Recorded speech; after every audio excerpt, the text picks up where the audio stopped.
وقت بخیر خدمت شما. حدود 6.5 میلیون مهاجر افغان در بیرون از افغانستان زندگی میکنه. اینا هم پناهنده هستند و هم پناهجو هستند و هم در شرایط مختلف دیگه و حقوقی زندگی میکنن. و حدود 2.5 میلیون بیجا شده داخلی در داخل افغانستان به دلیل ناامنی ها و حوادث طبیعی محلات اصلیشان ترک کرده و در حالت بیجا شدگی به سر میبره.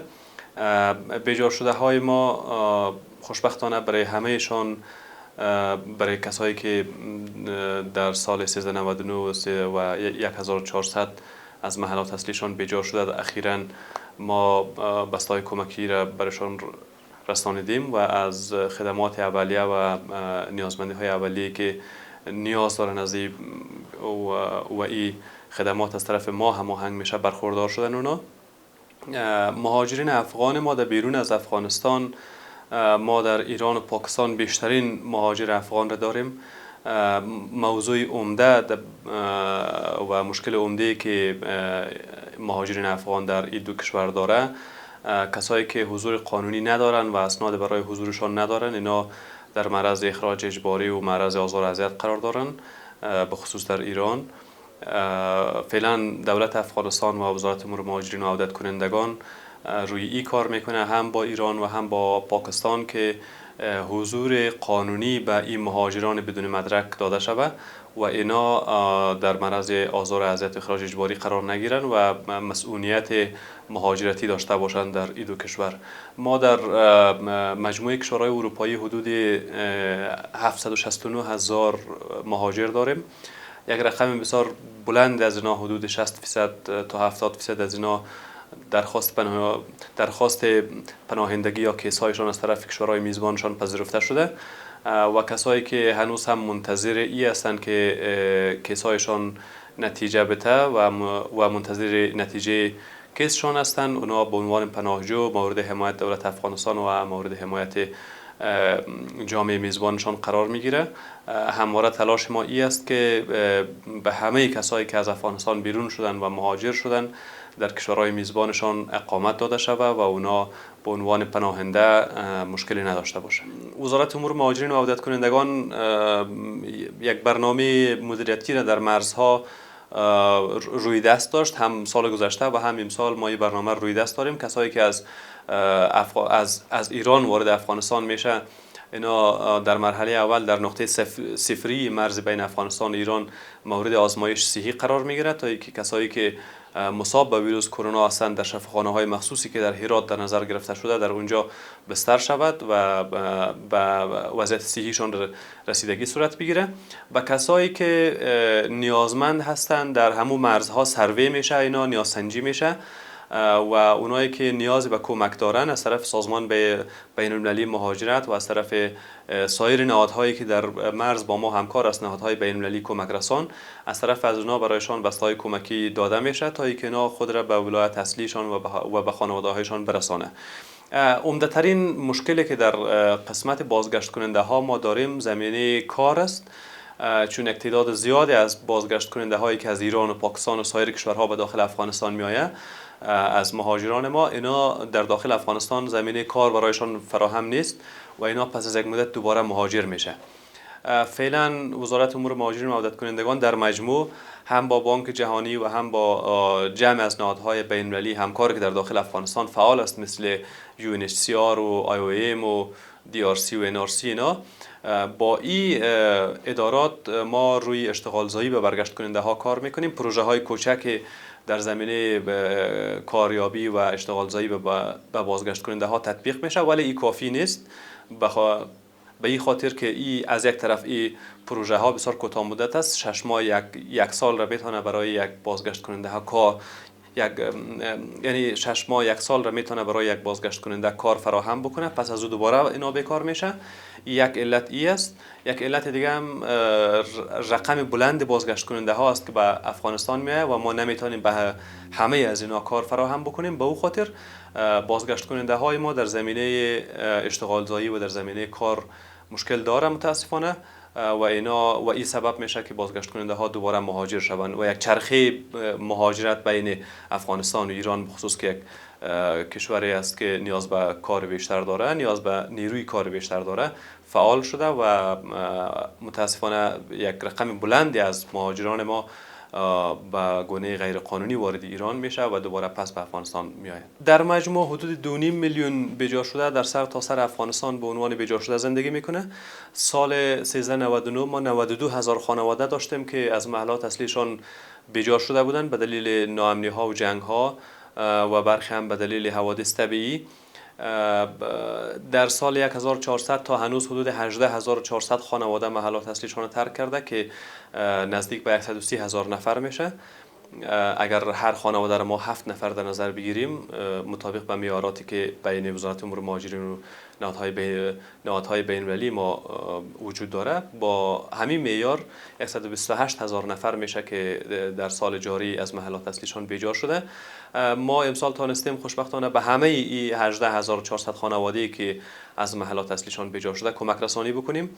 در سال گذشته ما از 92,000 خانواده بیجا شده داشتیم، ولی ما تانستیم به 105,000 خانواده کمک رسانی بکنیم. یعنی حدود 7-8,000 خانواده بیشتر از آمار بیجا شده های سال گذشته را ما تانستیم تحت پوشش کمک ها قرار بدیم که اونا از بیجا شده های سال گذشته بودن.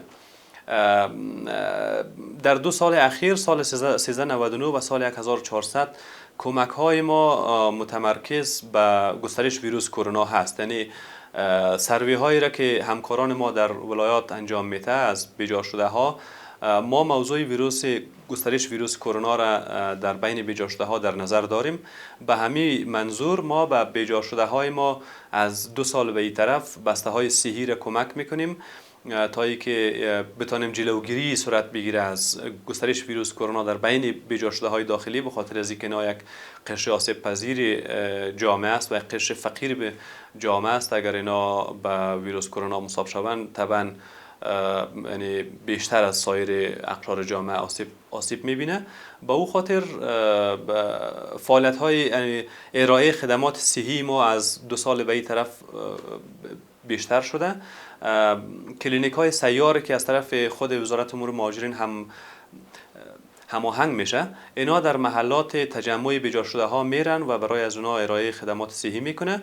این یک موضوع است. موضوع دیگه ای است که ما در بسته های کمکی ما مواد بهداشتی و مواد صحی به بیجا شده ها کمک میکنیم تا اینکه خودشان استفاده بکنه از این مواد و از این طریق بتونه از جلوگیری ویروس کرونا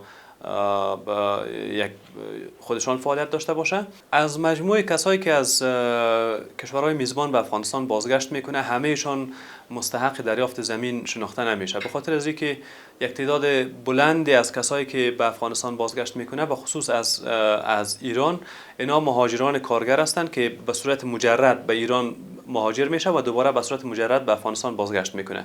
اینا چون خانواده هایشان در اینجا هست، خانه دارن خودشان، مستحق زمین نیست. صرفا کسایی که با خانواده هایشان از ایران و پاکستان و سایر کشورها به افغانستان بازگشت میکنه و در اون کشورها اینا دارای کارت مهاجرت بوده و کارتشان را باطل میکنن به افغانستان میآیند، اونا مستحق دریافت زمین شناخته میشه از طرف دولت افغانستان و از طرف نهادهای بین المللی.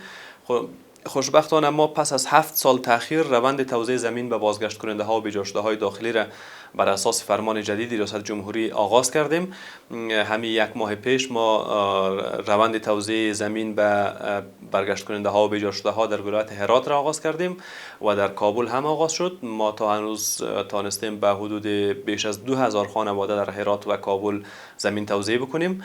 در ولایت ننگرهار و در ولایت لغمان کنسرسیوم تشخیص مستحقین زمین از طرف وزارت امور مهاجرین و عودت کنندگان افتتاح شده. این کنسرسیوم تشخیص میکنه که کدام بازگشت کننده ها مستحق دریافت زمین است و کدام هایشان نیست.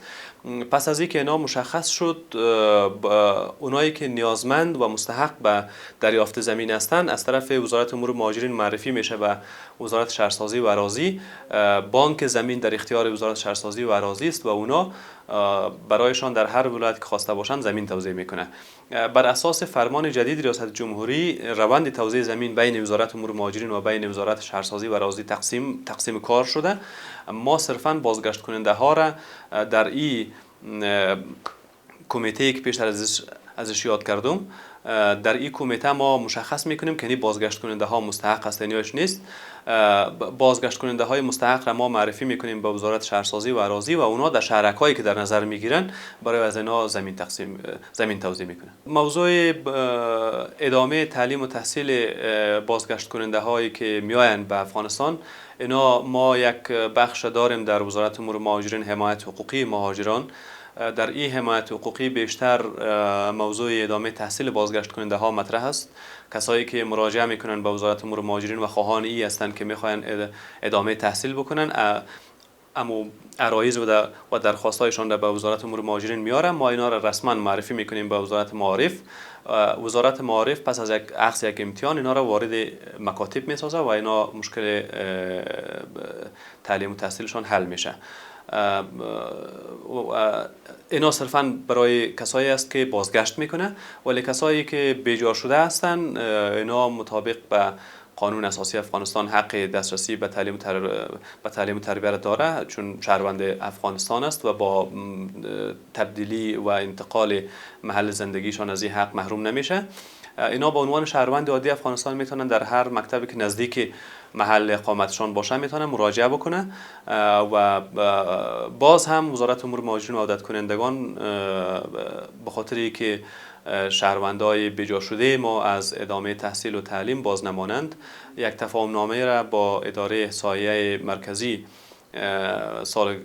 سال گذشته به امضا رسانیدیم. بر اساس این تفاهم نامه بیجا شده ها در هر محلی که هستند باید برایشان توزیع تذکره صورت بگیره، اونا تذکره دریافت بکنه و مطابق به تذکرهشان به عنوان شهروند باید از امتیازات باید برخوردار شود که یکی از او امتیازات شمولیت در مکاتب است.